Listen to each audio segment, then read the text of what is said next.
제목이 이상한 제목을 잘못 쓴 건 아니고요. 제목은 이제 사실 이제 회개하시는 하나님이라고 제목을 썼는데 오히려 더 같은 의미입니다. 그래서 왜 회개하시는 하나님이라고 제목을 썼는지에 대해서 오늘 말씀 가운데 저희들이 함께 또 나눌 겁니다. 우리 그동안 특성을 많이 하셨는데요. 저희들이 이제 지금 주보에 나와 있는 마지막 특성 순서가 끝나면은 우리 전 세대를 다 섞어가지고 새로운 특성 순서를 조를 짰습니다. 그래서 조가 열 몇 조가 짜야 됐거든요. 그래서 그걸 이제 프린트해서 뒤에다 그 로브에다가 붙여놓겠습니다. 그런 이제 보시고요. 아, 나는 어디에 속했는지 해서 거기에 속해 있는 분들이 특성을 준비하셔서 매일 주일마다 순서에 따라 나오셔서 특성을 하시면 되겠습니다. 우리 옆 사람과 인사할까요? 샬롬 하겠습니다.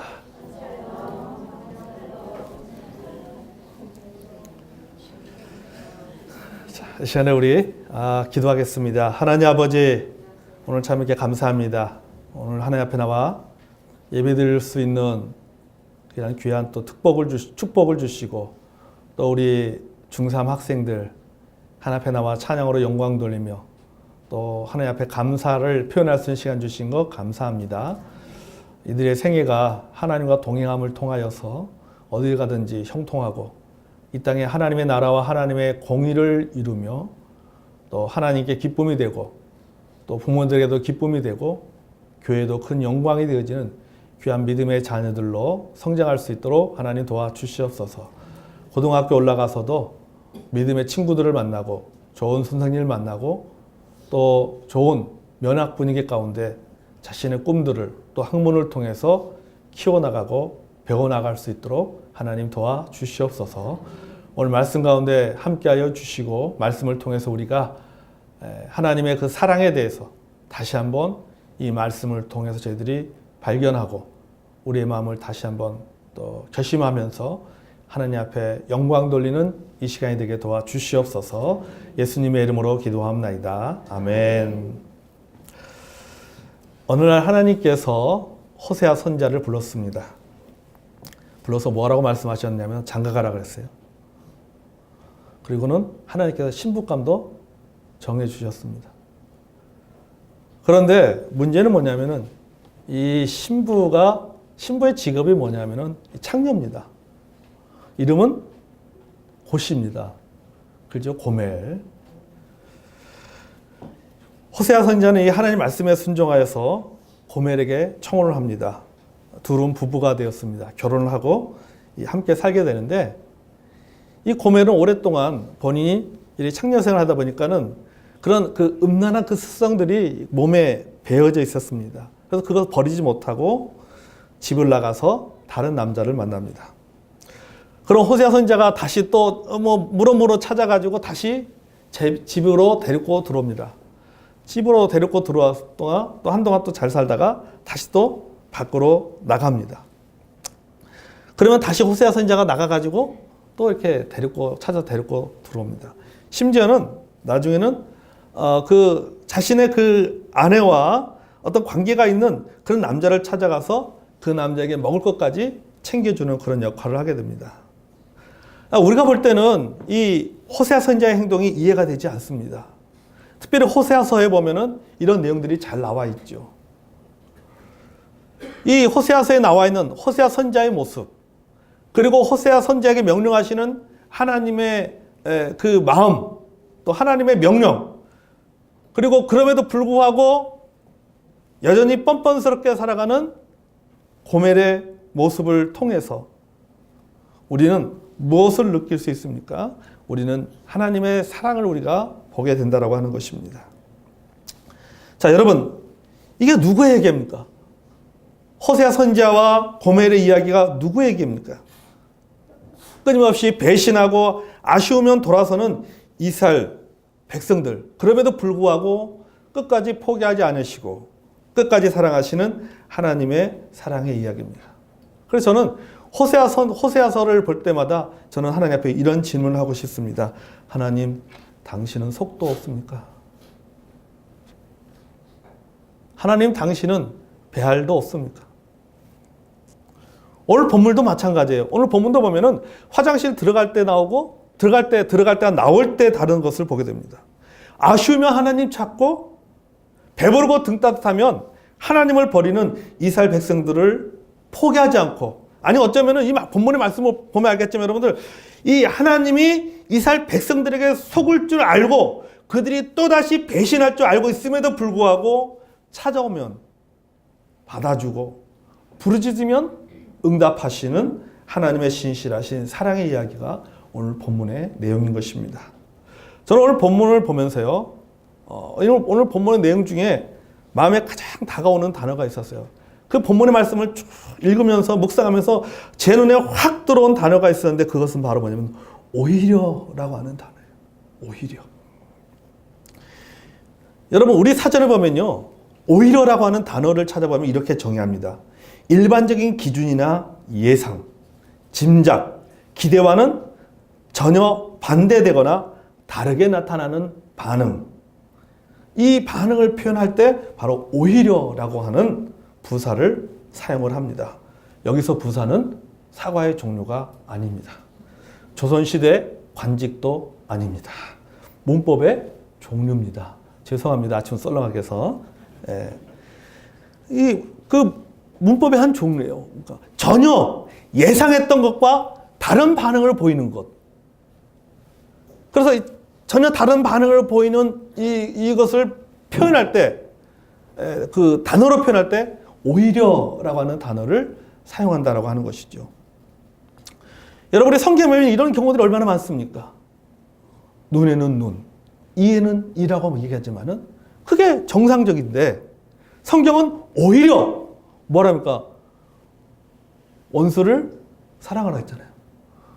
너희가 눈에는 눈, 이에는 이라고 하는 것을 들었으나 난 너에게 이르노니 원수를 사랑하라라고 했잖아요. 품으라고 했잖아요. 이게 바로 뭡니까? 이게 오히려예요. 전혀 다른 반응을 나타내 보이는 것이죠. 그래서 이 오늘 본문에 나오는 이 오히려라고 하는 이 단어가, 가만히 생각해 보니까요, 이 오히려라는 이 단어가 어떤 문맥 속에서, 그리고 어떤 상황에서, 또 어떤 대상이 이 오히려라고 하는 단어를 사용하냐에 따라서 전혀 다른 해석, 전혀 다른 결과를 가져오게 되는 것을 우리가 알 수가 있다고 하는 것이죠. 자, 이 오히려라고 하는 단어가 이스라엘 백성들에게는요, 배신의 키워드가 됩니다. 그들의 재산을 약탈당합니다. 이방 민족들에게 고난을 당합니다. 그러니까 하나님 앞에 도와달라고 구하잖아요. 하나님 도와주십시오. 하나님 살려주십시오. 그러니까 하나님께서 이스라엘 백성들의 그런 그 간구를 들으셨습니다. 누구를 보냅니까? 사사를 보내서 문제를 해결해 줍니다. 자, 그러면 하나님께서 도와주셨어요. 하나님께서 문제를 해결해 주셨어요. 그러면 그들의 태도가 어떻게 해야 됩니까? 그들의 당연한 반응이 무엇이에요? 하나님 앞에 감사해야 됩니다. 앞으로 잘 살겠습니다. 이렇게 해야 되는 거예요. 하나님 말씀에 순종하겠습니다. 하나님의 뜻대로 살겠습니다. 그렇게 말해야 되는 겁니다. 또 그렇게 살아야 됩니다. 그런데 오히려 하나님을 버리고 또다시 우상 숭배에 빠져버리는 것을 보게 됩니다. 16절 17절을 보겠습니다. 여호와께서 사사들을 세우사 노략자들의 손에서 그들을 구원하게 하셨으나 그들이 그 사사들에게도 순종하지 아니하고 오히려 다른 신들을 따라 음행하며 그들에게 절하고 여호와의 명령을 순종하던 그들의 조상들이 행하던 길에서 속히 치우쳐 떠나서 그와 같이 행하지 아니하였더라. 여기 보세요. 하나님께서 도와주셨는데 그 반응이 뭡니까? 오히려 뭐 했다고요? 다른 신들을 따라가 음행하며. 그러니까 이스라엘 백성들에게 오히려라고 하는 이 단어는요, 배신의 아이콘이에요. 배신의 아이콘이 된 단어입니다. 앞에 이렇게 떨어졌습니다. 너무 세게 했나 봐요, 제가. 여러분, 이 성경에 보면요, 이들의 그 뻔뻔한 행동에 대해서 음행이라는 단어로 표현하고 있잖아요. 음행. 음행이라는 단어는 뭡니까? 부부간에 사용되어지는 단어죠. 우리가 역사를 한번 거슬러 올라가서 출애굽기까지 한번 올라가 보겠습니다. 이스라엘 백성들이 시내 산에서 하나님과 언약을 맺습니다. 학자들은 이 신의 산의 언약을 뭐라고 표현하냐면 결혼식이다 이렇게 표현합니다. 하나님과 결혼했다. 하나님과 결혼식을 가진 것이다. 그들은 신의 산에서 하나님과 결혼 사역을 한 것입니다. 부부로 살기로 했습니다. 이 결혼을 현대식으로 표현하면 이날의 신의 산 언약에서의 하나님과의 이 결혼, 신의 산에서 하나님과 언약을 맺은 것, 이것을 우리 현대식으로 표현하면 저는 이렇게 표현하고 싶어요. 신데렐라 결혼식이다. 신데렐라 결혼식이다. 억만장자와 가난한 여자가 결혼을 한 것과 똑같습니다. 드라마로 표현하면요. 그룹의 후계자인 본부장과 그 회사의 말단의 계약직 여직원과 결혼한 것과 똑같은 거예요. 자, 그러면 조건 없이 결혼했잖아요. 가난한 신부는요, 이 억만장자 남편만 보고 살면 됩니다. 먹고 살 걱정할 필요 없어요. 필요한 거 모든 거 다 알아서 채워줍니다. 다 들어줍니다. 그런데 문제는 뭐냐면은 시간이 지나자 이 여자가 다른 남자에게 마음을 준 것입니다. 그것도 한 번이 아니라 틈만 나면은 사고를 치는 거예요. 하나님에 대한 이스라엘 백성들의 태도가 이와 같다라고 하는 거죠. 하나님께서 신부인 이스라엘 백성들에게 하나님께서 카드를 주셨어요. 근데 한도가 없어.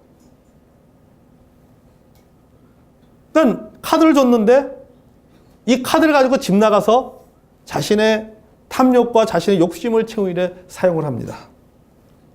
그러다가 카드가 막히니까는 다시 집으로 돌아와서는 사랑합니다.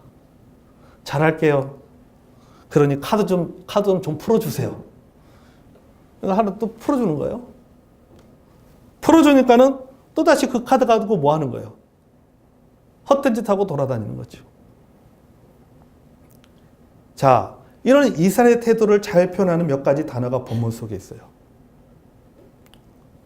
어떤 단어들이 있는지 아십니까? 우리들 읽은 본문 가운데 그러나 아니하고 속히 치우쳐 떠나서 돌이켜 더욱 타락하여 행위와 패역한 길을 그치지 아니하였고. 자, 여러분, 이처럼 이스라엘 백성들에게 오히려는요, 하나님의 사랑에 대한 배신으로 표현되어지고 있다는 거죠. 하나님의 사랑을 받았으면, 하나님의 은혜를 받았으면 그 하나님의 사랑과 그 하나님의 은혜에 합당한 삶을 살아야 되는데, 하나님의 그 사랑을 그들은 뭐 한 거예요? 악용한 겁니다. 오히려 자기들의 욕심에, 자기들의 탐욕을 채운 일에 그 하나님의 사랑을 이용을 했다라고 하는 거죠. 이처럼 이스라엘 백성들에게 오히려는 하나님의 사랑에 대한 배신으로 표현됩니다.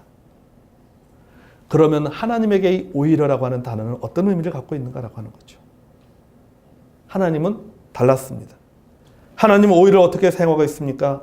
하나님은 이스라엘 백성들의 배신했음에도 불구하고 오히려 그들을 변함없이 사랑하셨다.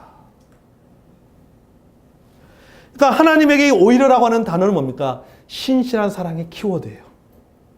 이스라엘 백성들에게 오히려는 배신의 키워드고, 하나님에게 오히려라고 하는 단어는 신실한 사랑의 키워드가 되는 단어다라고 말할 수가 있습니다. 자, 그러면 하나님의 사랑이 어떻게 표현됐습니까? 두 가지입니다. 하나는 정당한 분노예요. 20절, 21절 보겠습니다.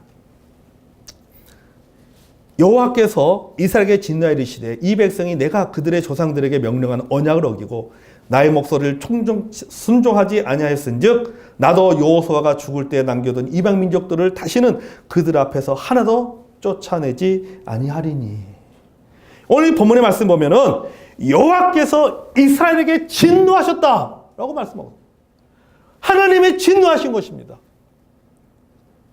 이스라엘 백성들의 그런 잘못된 것에 대해서 하나님이 진노하신 것입니다. 내가 너희들의 문제를 해결해 주었고, 너희들의 기도를 응답해 주었고, 너희들을 사랑했는데 오히려 내 사랑을 배신했다. 그것에 대해서 하나님께서 뭡니까? 진노하신 것입니다. 근데 어떻게 이 진노가 하나님의 사랑의 표현이 될 수 있냐라고 하는 거죠. 여러분, 하나님의 진노는요, 하나님의 사랑과 반대되는 것이 아닙니다. 오히려 하나님의 사랑의 표현이에요. 왜 그런가? 한번 여러분과 여러분의 자녀들의 관계를 한번 생각해 보세요.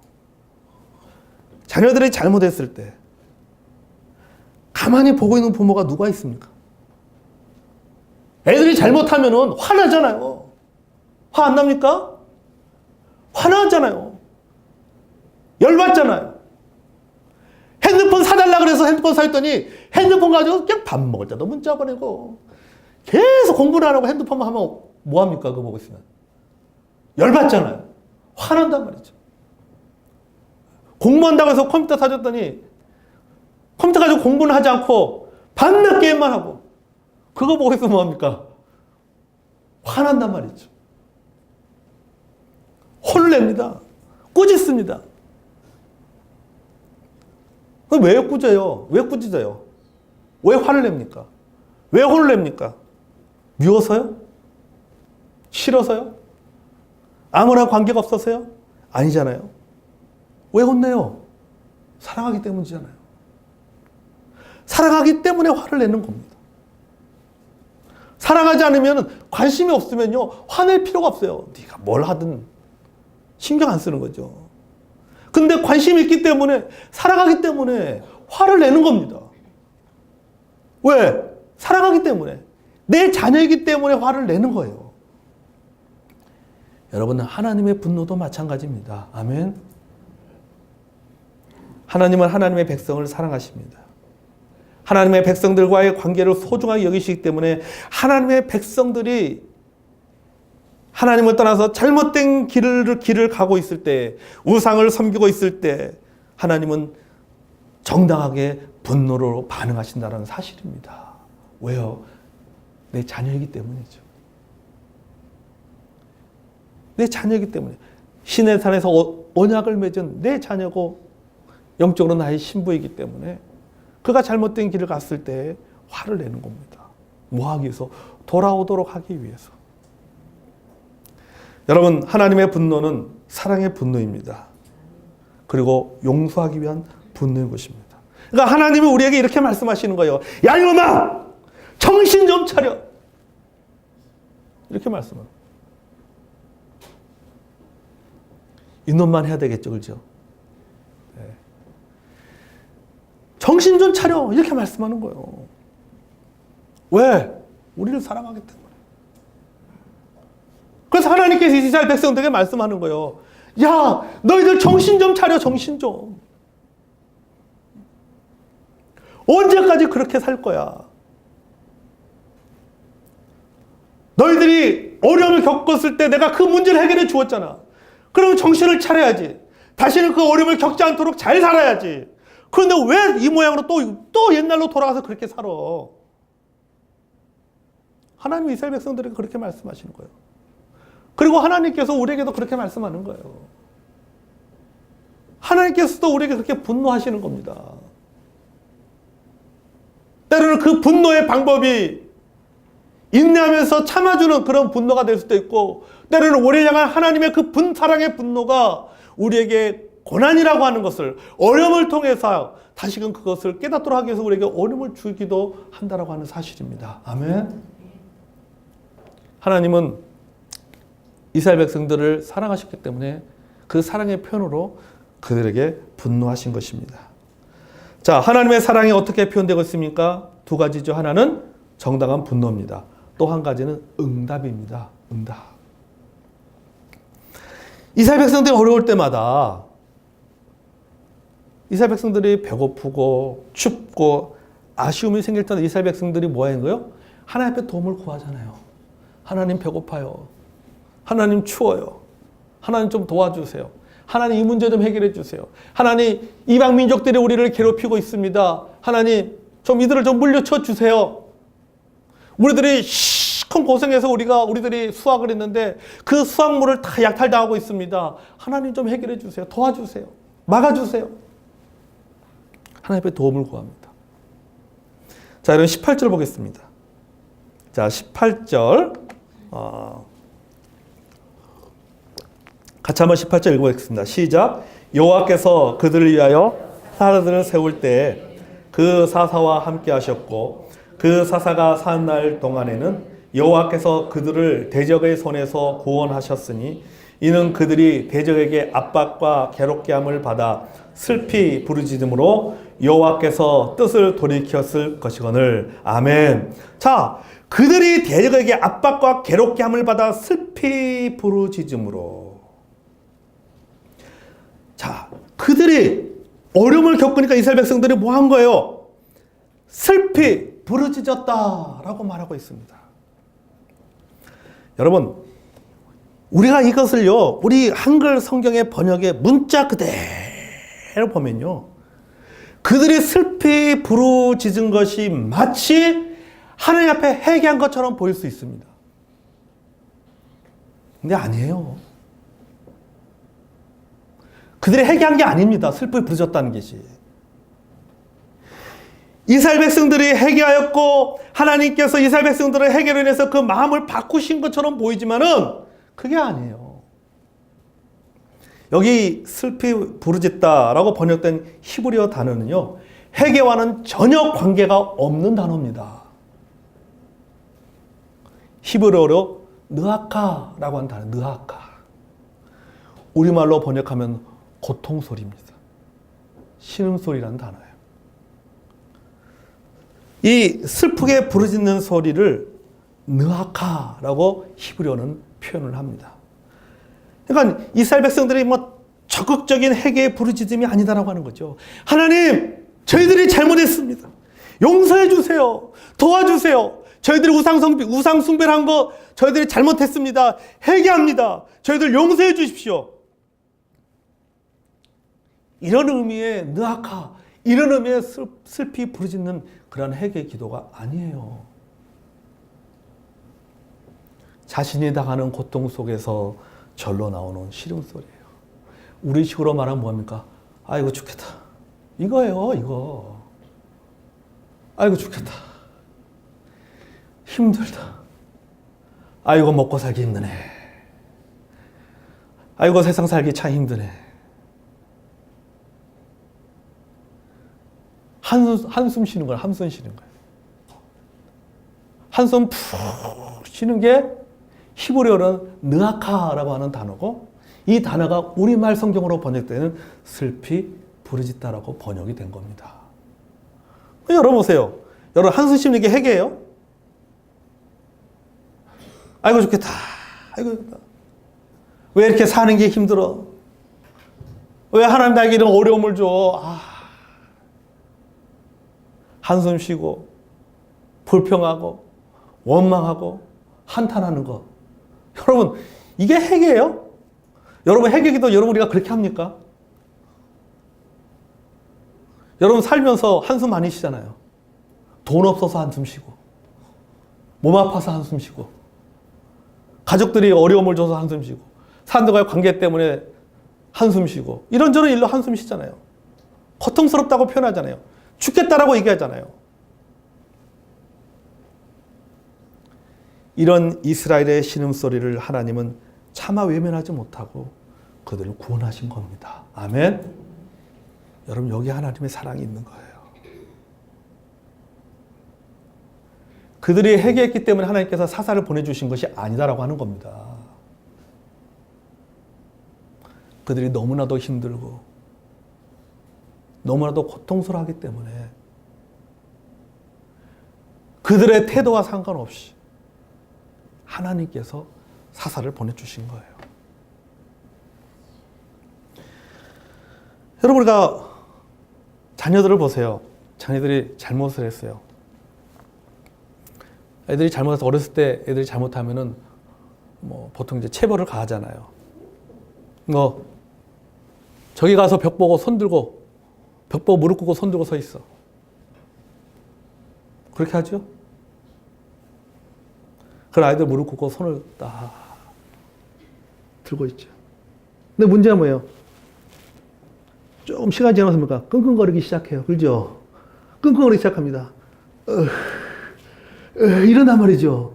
끙끙거리기 시작해요. 왜 끙끙거립니까? 힘들어서, 손 들고 있는데 너무 힘들어서 그럽니다. 이게 히브리어로 뭐예요?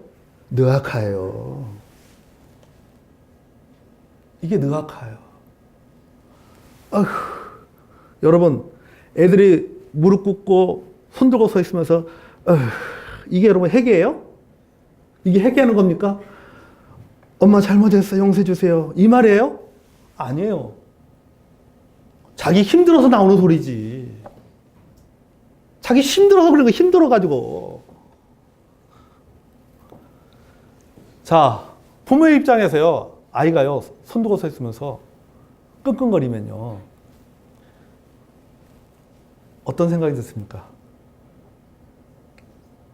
아휴, 그냥 손 내리라 그럴까? 안쓰럽잖아요. 너 한번 당해봐. 이런 부모 별로 없습니다. 안쓰럽단 말이죠. 걔가 벌을 받아야 되는 것은 맞는데, 어려움을 겪어야 되는, 제대로 좀 깨닫기 위해서 어려움을 겪어야 되는 것은 아는데, 부모 입장에서는 그걸 보면서 안쓰러운 마음이 드는 거죠. 아이가 끙끙거리는 거 보면, 신음소리 들으면 안타까운 거죠. 자, 아이들이 자신들의 잘못을 깨닫지 못해도 용서를 구하지 않아도 부모는요, 아이가 끙끙거리면요, 먼저 마음을 돌이킵니다. 마음을 돌이켜요. 손 내리라고 말합니다. 이게 부모의 마음이고 이게 하나님의 마음입니다. 아멘. 이게 하나님의 사랑이에요. 하나님의 구원은요, 회개의 대가가 아니에요. 하나님의 전적인 은혜이고, 이것이 바로 하나님의 전적인 은혜이고 복음인 것입니다. 그들이 슬피 부르짖으니까 아이고 힘들어 죽겠다. 그들이 끙끙거리니까 하나님께서 뭐라고 말씀하고 계십니까? 하나님께서 여호와께서 뜻을 돌이키셨다. 이렇게 표현하고 있어요. 이스라엘 백성들이 손 들고 끙끙거리니까 하나님께서 마음을 뭐 한 거예요? 바꾼 겁니다. 마음을 바꾸신 거예요. 그들이 회개해서 마음을 바꿨습니까? 아니란 일이죠.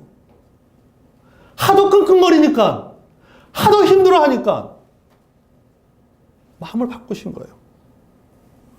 여러분, 오늘 성경에 보니까요, 우리말 성경에 보니까 여호와께서 뜻을 돌이키셨다라고 표현하고 있습니다. 여러분, 뜻을 돌이켜야 될 대상이 누구예요? 하나님이 아니라 이스라엘 백성입니다. 그렇죠? 회개해야 될 대상이 하나님이 아니라 누구예요? 이스라엘 백성들이 회개를 해야 되는 거예요. 여러분, 하나님이 회개하시는 분이십니까? 하나님은 회개하지 않는 분이십니다. 하나님은 죄가 없는 분입니다. 죄가 없는 분이 어떻게 회개를 하겠습니까? 그런데 성경은 뭐라고 표현하고 있느냐? 여호와께서 뜻을 돌이키셨다. 마치 하나님이 한 행동이 마치 인간들이 회개를 한 행동에 가깝게 표현을 하고 있다라고 하는 것이죠. 진정으로 회개해야 될 이스라엘 백성들은 회개하지 않고 오히려 하나님께서 인간들이 회개할 때 보였던 그 반응을 하나님은 오히려 그 반응을 보이시는 거예요. 마치 이스라엘 백성들이 회개하는 것처럼 하나님께서 뜻을 돌이키신 겁니다. 하나님의 회개가 이스라엘의 구원을 가져왔어요. 그리고 우리에게도 구원이 임하게 된 것입니다. 아멘. 여러분, 이게 하나님의 은혜고 이게 사랑이고 이게 복음이에요. 여러분, 그렇지 않습니까? 여러분, 우리가 하나님께 회개한다고 생각하십니까? 엄밀하게 따지면 회개가 뭐예요? 헬라어로는 메타노이예요. 영어로 리턴입니다. 돌아서는 게 회개입니다. 돌아섰으면 돌아가지 말아야지. 그렇잖아요. 회개에 합당한 열매를 맺으라고 얘기하잖아요. 그러면 돌아섰잖아요. 회개는 돌이키려는 거였습니다. 돌이켰으면 다시 돌이키지 말아야죠. 우리 회개는 뭡니까? 180도 회개예요. 360도 회개예요. 360도고. 원위치. 원위치 회개, 원위치 회개. 여러분, 가만히 우리가 한번, 저는 이 말씀을 보면서 가만히 내 자신도 돌아봤어요. 생각해봐요. 여러분, 회개하는 내용, 회개한 내용, 또 회개하잖아요. 하나님, 제가 이렇게 안 살겠습니다라고 얘기하면서 또 살잖아요. 내가 이런 말 하지 않겠습니다 하면서 또 그런 말 하잖아요. 내가 이런 마음 안 먹겠습니다 하면서 또 그런 말 또 먹잖아요. 했던 얘기 또 하고, 잘못했던 거 또 다시 잘못하고, 똑같은 것을 반복합니다. 똑같은 내용 가지고 회개합니다. 똑같은 내용 가지고. 내가 뭐가 문제인지 뭐가 잘못인지 잘 알고 있음에도 불구하고 이거 가지고 하나님 앞에 도움을 구하고 용서를 구함에도 불구하고 또다시 똑같이 우리가 살아가고 있어요. 똑같이. 그래서 저는요, 어쩌면 우리의 회개의 내용은요, 우리 회개는요, 우리의 부르짖음은요, 히브리어의 느하카요. 그냥 힘들어서 나오는 신음소리예요. 힘들어서 나오는 신음소리. 아이고. 그 순간의 어려움에 대한 반응이에요. 내가 지금 어려우니까 하나님 잘못했습니다. 하나님 용서해 주세요. 뭐 하겠어요? 그 순간을 벗어나기 위해서. 그 문제, 지금 그 문제를 해결하기 위해서 임시 방편으로 내가 하느님 앞에 느하카 부르짖는 겁니다. 하나님 앞에 한숨 소리 내는 겁니다. 제가 좀 극단적으로 이렇게 표현하고 싶어요. 그냥 아무 생각 없이 자연스럽게 하는 고통 소리예요. 그러니까 이스라엘 백성들이 슬프짖는다라고 하는 이 느하카라고 하는 단어도, 느하카는 단어가 그들만의 쓰는 단어가 아니라 이게 우리들의 단어예요. 우리들의 단어. 여러분, 우리 해결 한번 생각해 보세요. 우리가 마음을 찢고 회개합니까? 통회하는 회개를 합니까? 통곡하는 회개를 합니까? 아니잖아요. 그럼에도 불구하고 하나님은 우리의 신음소리에 응답하십니다. 아멘. 우리가 회개했기 때문이 아니에요. 우리를 사랑하기 때문에 하나님께서 응답해 주시는 겁니다. 아멘. 여러분, 하나님은 어떤 분이십니까? 하나님은 전지하신 분이다. 그게 뭐예요? 전지한다는 게. 다 아는 분이다라고 하는 거죠. 그러면은 여기서 회개했지만은 내일 또 뭔 짓 하고 살아갈지, 어떤 마음을 가지고 살아갈지, 어떻게 행동할지 하나님이 뭡니까? 다 압니다. 아니, 여러분의 자녀들 보세요. 막 혼내면은 뭐라고 합니까? 잘못했어요. 다시는 안 할게요. 안 그럴게요. 안 하나요? 여러분, 그 자녀들이 그렇게 얘기할 때, 아, 그래, 이제 다시는 안 한다 그랬으니 안 할 거야. 이렇게 생각하시는 부모님들 손 들어보세요. 뭐 하는 거예요? 솔직히 말해서 속아주는 거지. 한 번 더 믿어보는 거지. 한 번 더 믿어보는 거지. 우리 아이가 연약하지만 이 아이가 또다시 똑같은 일을 하겠지만은 그래도 뭡니까? 한 번 믿어보는 거죠. 한 번 더 기다려 보는 거죠. 그래서 사랑은 뭐라고 했어요? 사랑은 모든 것을 바라며 모든 것을 믿으며 모든 것을 참으며 모든 것을 견디느니라. 여러분, 이게 하나님의 사랑 아니에요. 하나님의 이런 사랑에 대해서 사도 요한은 이렇게 고백하고 있습니다. 요한일서 3장 1절입니다. 요한일서 3장 1절. 우리 한번 찾아볼까요? 요한일서 3장 1절.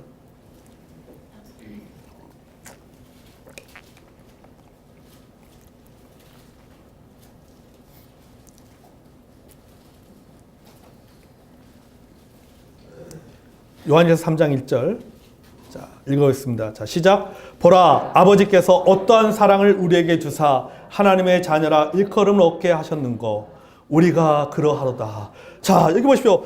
보라, 아버지께서 어떤 사랑을 우리에게 주사.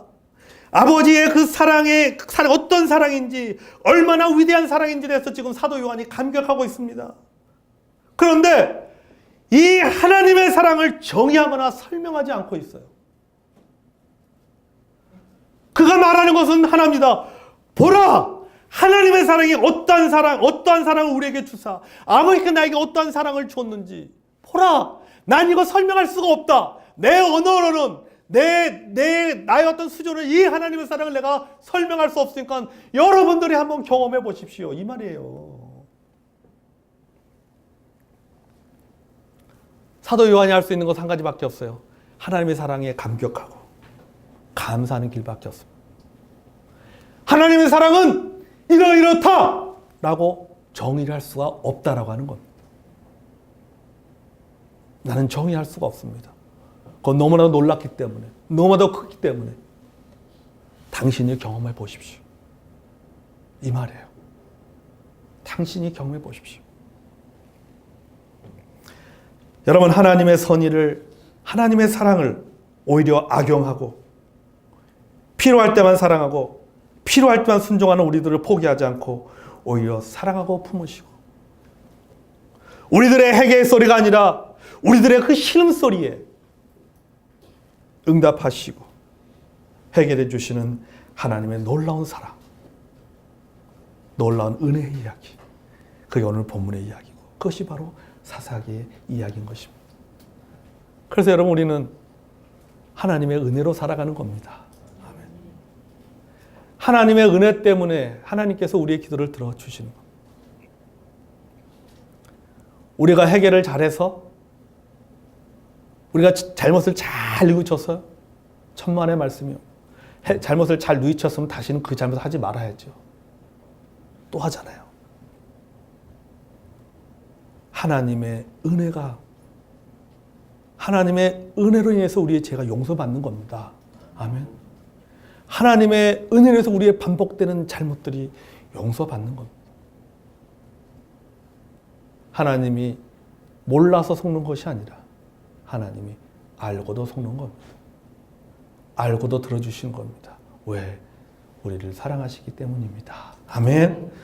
여러분, 이런 하나님의 놀라운 사랑을 이 아침에 찬양하는 저 여러분이 되기 원합니다. 자, 함께 이 시간에 우리 찬양하고 싶어요. 오늘 그 크신 하나님의 사랑 한번 찬양하고 싶습니다. 저 오늘 이 말씀을 이렇게 준비하면서 오늘 아침에 이 찬양이 마음에 다 다가왔어요. 그 크신 하나님의 사랑 말로 다 형용 못하네. 저 높고 높은 별을 넘어 이 낮고 낮은 땅 위에 죄범한 영혼 구하려 그 아들을 보내사 화목제로 삼으시고 죄용사하셨네. 하나님 크신 사랑은 측량다 못하며 영원히 편치한 사랑 성도여 찬양하세요. 이 시간 우리 오히려 우리를 향한 그 사랑을 베푸시는 하나님의 크신 사랑, 이 아침에 그 사랑을 생각하면서 우리 찬양하겠습니다.